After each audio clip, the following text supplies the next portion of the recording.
안녕하세요. 돈이 되는 꿀팁남 TV의 꿀녀 최인입니다. 안녕하세요. 길건입니다. 오늘 연말정산에 대해서 이야기해 주신다고 지금부터 준비해야 되는 거죠? 아니죠.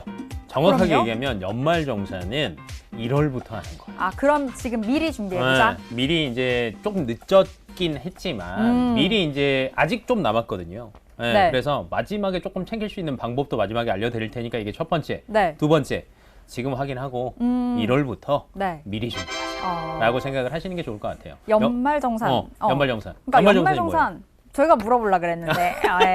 연말정산, 연말에 하는 정산. 자, 연말에 정산을 하는데 사실은 네. 1월 달에 1월 달에서 3, 4월에 좀 따뜻해지죠. 네. 13월에 월급. 자, 오늘 공교롭게도 또 추워가지고 따뜻하게 아우, 입고 왔잖아요. 진짜 따뜻하게 입으셨네. 준비를 어떻게 하느냐에 따라서 이게 따뜻해질 수도 있고 추울 수도 있습니다. 그러니까 연말정산은 쉽게 설명하면 이거예요. 저희가 월급을 받으면 대부분 이제 월급을 받으면 세금을 제하고 받는 거 알고 계시죠? 그쵸. 예. 네, 세금을 미리 떼는 거예요. 일반적으로 미리 떼놨다가 연말에 체크하는 거야. 네. 네가 더 많이 뗐어? 그러면 나중에 돌려주고. 야, 너무 적게 뗐는데 더 걷고. 이게 연말정산입니다. 네. 네, 어렵지 않죠. 어렵지 않아요. 근데 연말정산 해서 사실상 그렇게 돈을 못 받는 경우도 있는 제가 보니까 지금 저희 이제 꿀려도 마찬가지고 지금 저희 앵커님도 마찬가지고 저만 조금 이득을 볼 것 같아요. 그러니까. 왜 그러냐면 미혼에다가 네. 혼자 살거나 이렇게 되면은요, 솔직히 연말정산 받을 게 별로 없어요. 왜 그러냐면 인적 공제. 그러니까 제가 부양하는 가족이 있는 경우에 많이 되거든요. 네. 그 외에는 실질적으로는 정말 체계적으로 해야 돼요. 체계적으로 신용카드 쓰다가 일정 금액 넘어가면 체크카드 쓰고 현금 영수증 쓰고 여러 가지들을 활용을 해야지 제가 받을 수 있는 게 많아져요. 네. 그래서 오늘은 저희는 그냥 어차피 결혼하고 인적공제하는 거는 나중 일이니까 그 전에도 활용할 수 있는 법에 대해서 한번. 네. 연말정산 미리 보기라고 이렇게 나와 있네요. 이 미리 보기가 뭘까요? 자, 실질적으로는 한 2달 전에쯤 네. 되면 국세청에서 연말정산 미리 보기라는 사이트를 오픈을 해요. 홈택스에서. 네. 그래서 내용은 어떤 게 있냐면 신용카드 소득공제액 미리 확인하는 방법. 그다음에 나머지들을 기본적으로 연말정산에 이제 다른 것들이 많이 들어가잖아요. 네. 이런 것들을 대충 계산해 볼 수 있어요. 그러면 내가 어느 정도 받겠구나. 조금 부족하니까 연말에 2달 전에 제가 오픈한다고 했잖아요. 남은 2달 동안 조금 더 써야 되겠다. 아니면 이런 것들을 조금 더 확보해놔야 되겠다. 네. 라는 거를 미리 확인해 볼 수 있게 연말정산 미리 보기 사이트가 있고요. 네. 일반적으로 저희가 신용카드 방금 세액 얘기했잖아요. 신용카드를 저희가 많이 쓰다 보니까 이거에 대해서 조금 많이 이제 생각하시는 분들은 많은데 실질적으로는 신용카드는 내 월급 대비해서 최대 일반적으로는 15% 정도밖에 안 돼요. 별로 안 되네요. 별로 안 돼요. 그러면 신용카드 액수가 넘어갔어요. 15%가. 그럼 뭐 해야 돼요? 체크카드. 체크카드. 현금 영수증. 네. 이걸 해야지 제가 소득 대비 연말정산을 더 많이 받을 수 있거든요.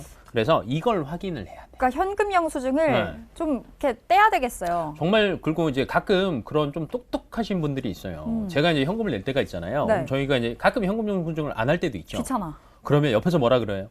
제 걸로. 제 걸로 하겠습니다. 제 걸로 그냥 하라고. 이런 경우도 있고 요즘에 이제 카카오페이 많이 쓰잖아요. 선물하기도 많이 쓰고 여기도 현금 영수증 됩니다. 네, 그래서 자동으로 들어가니까 이런 것들을 꾸준히 쓰시는 게 좋을 것 같고 네. 그다음에 이 올해 같은 경우는 좀 특별해요. 왜냐하면 일반적으로 15% 정도라고 했는데 올해는 코로나 때문에 소비 진작을 위해서 소득공제액을 확대를 했어요. 20%? 일반적으로 1, 2월 달은 15%였거든요. 네. 근데 3월에 이제 코로나가 시작이 됐잖아요. 그래서 30%. 30%까지. 그다음에 4월에서 7월까지 사용한 금액에 대해서는 최대 80%. 80이나요? 네, 근데 이것뿐만이 아니라 선불카드, 직불카드, 현금 영수증도 최대 60%까지 확대됐고요. 네. 전통시장이나 도서, 공연, 박물관, 미술관 등도 소득공제 되는 거 아세요? 전 몰랐는데 네. 많이 되더라고요. 최대 공제한도는 100만 원밖에 안 되지만 실질적으로는 이걸 최대 80%까지 늘렸거든요. 네. 그래서 공제한도도 늘어났습니다. 그래서 이런 것들도 꾸준히 활용을 하게 되면 저희가 단돈 몇만 원이라도 돌려받을 수 있고요. 여기서 이제 단 하나가 있습니다. 영화는 소득공제가 저 그건 알고 있었어요. 네. 영화 안 된다고. 네. 하지만 이제 전통시장이나 박물관, 미술관 등은 된다. 뮤지컬은요? 뮤지컬 됩니다. 돼요. 영화관은 안 돼. 공연이니까 가능합니다. 알겠습니다. 그리고 또 하나 월세도 돼요. 월세도 됩니까? 네, 아. 월세도 되는데 특히 이제 청년들 같은 경우에는 네. 전세, 뭐 자가 어렵잖아요. 그래서 월세 같은 경우도 되는데 일반적으로는 총 급여액에 따라 조금 다릅니다. 내가 5,500만 원 이하이다라고 하면 1년치 월세 12% 네. 정도까지 가능하고요. 7천만 원 이하이다 그러면 10%. 음. 근데 7천만 원이 넘어간다 안 해줘요. 안 해줘요. 네, 왜냐면 많이 버니까 세금 충분히 내라라고 하는 의미에서 안 해줍니다. 네. 네. 그러면은 이렇게 연말정산을 하기 위해서 필요한 서류들이 굉장히 많잖아요. 나머지들은 방금 제가 여러 가지들을 얘기를 했지만 대부분들은 자동 돼요. 요즘에는 국세청 들어가면 잘 자동으로 되어 있구나. 네, 네. 의료비 사용한 것도 알아서 되고요. 카드 사용도 알아서 되고요. 체크카드 알아서 돼요. 네. 근데 이제 방금 월세는 저희가 이제 계약서랑 그다음에 주민등록 등본이랑 그다음에 지출 증빙 서류라는 게 있습니다. 네. 내가 출금했어. 그래서 입금해줬어. 이런 것들을 납부하면 네. 공제를 해줍니다. 그러면 혹시 뭐 공제가 안 되는 항목도 있을까요? 공제가 안 되는 항목들은 많죠. 신용카드가 제 건데요. 네. 근데 부양 가족, 형제 자매, 그러니까 연간 소득이 이제 조금 있으신 분들, 이제 저희 부모님 거도 같이 쓰겠다 하는데 그런 경우는 안 되고요. 그 다음에 자동차 구입비, 그 다음에 자동차 보험료 내죠. 네. 요거 안 되고요. 그 다음에 공과금 납부 안 되고요. 대학 등록금 안 돼요. 되고. 그러니까 이런 걸 신용카드로 많이 하는데 네. 신용카드 사용액에 포함이 안 됩니다. 근데 이건 돼요. 2017년 1월 1일 이후에 네. 중고차를 제가 샀어요. 2017년 1월 1일. 네. 제가 근데 신용카드로 결제를 했습니다. 10% 가능합니다. 그건 왜 되는 거예요? 이게 이제 조금 한도액을 늘린 거고요. 이제 신차보다는 중고차 조금 활성화시키자라는 그래서 혜택을 의미도. 좀 더 주는 거구나. 네, 맞습니다. 예. 그래서 이런 경우도 저희가 확대를 하면 조금 더 좋고요. 네. 그다음에 이제 이런 경우도 있어요. 회사를 다니다가 회사를 옮겼어. 이직한 경우에 어떻게 해야 되냐? 어떻게 해야 할까요? 될까? 어떻게 할까요? 글쎄요. 똑같이 될까요? 사실은 되는데 네네네. 저희가 서류를 하나를 받아야 됩니다. 네, 어떤 퇴사할 서류? 때 이전 회사에다가 원천징수 영수증을 받으세요. 네. 그래서 새로운 회사에 그걸 제출을 하세요.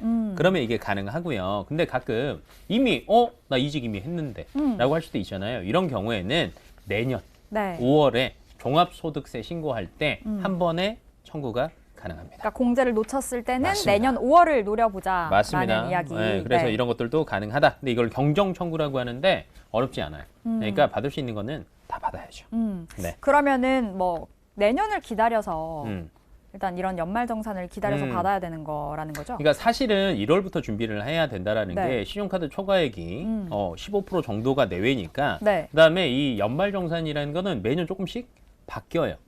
그래서 연말에 나와요. 네. 아니면 연초에 나오던가. 그러면 그거에 맞춰서 재 소비를 하는 거예요. 음. 그러면 조금 더 받을 수 있고요. 그다음에 우리가 은행 가면 가장 많이 플랜카드 붙어 있는 게 있습니다. 네. 소득공제되는 연금 저축. 네. 이런 거 같은 경우에는 1인당 한도가 있어요. 400만 원. IRP라는 계좌 들어보셨어요? 퇴직연금. 맞습니다. IRP까지 포함하면 600에서 700까지도 포함이 되는데 이런 것들을 하게 되면 연으로 내는 400만 원 한도로 최대 66만 원까지 환급을 받을 수 있어요. 있습니다. 네. 근데 이미 늦었잖아요. 400만 원 한도를 지금 채우기에는. 그쵸. 맞죠? 너무 늦었죠. 이런 경우에는 선납이라는 게 있어요. 선납이 가능한 거예요? 네, 1년치를 한 번에 선납이 돼요. 어. 왜냐면 지금 가입했어요. 그러면 34만 원 정도 네, 한 달에 네. 34만 원 정도만 혜택이 있는데 이거를 저희가 한 번에 내버리면 66만 원 혜택을 다 받을 수 있어요. 그래서 이런 방법도 있지만 가장 중요한 건 연말정산은 언제 하는 거다? 1월부터 준비해서 1월부터 꾸준하게 네. 내 그 공제 금액에 맞춰서 사용을 하는 게 가장 좋다. 또 두 번째, 빨리 결혼해서 빨리 애를 낳으십시오. 네. 그러면 됩니다. 저도 이번에 연말정산 좀 해봐야겠어요. 받아봐야겠어요. 아직 안 받아봐서. 근데 지금은 조금 늦어가지고 네, 연금 저축밖에 없어요. 그럼 저는 5월부터 아니죠. 그러니까 내년 1월부터 준비해서 꾸준히. 오케이, 네. 알겠습니다. 내후년에는 조금 받은 거를 저희가 방송에서 얘기할 수 있는 날이 오기를 한번 기다려보겠습니다. 알겠습니다. 오늘 이렇게 해서 연말정산에 대해서 알아보기 시간 가졌습니다. 다음번 꿀팁도 기대를 네. 해보도록 할게요. 시청해주신 여러분 고맙습니다. 감사합니다.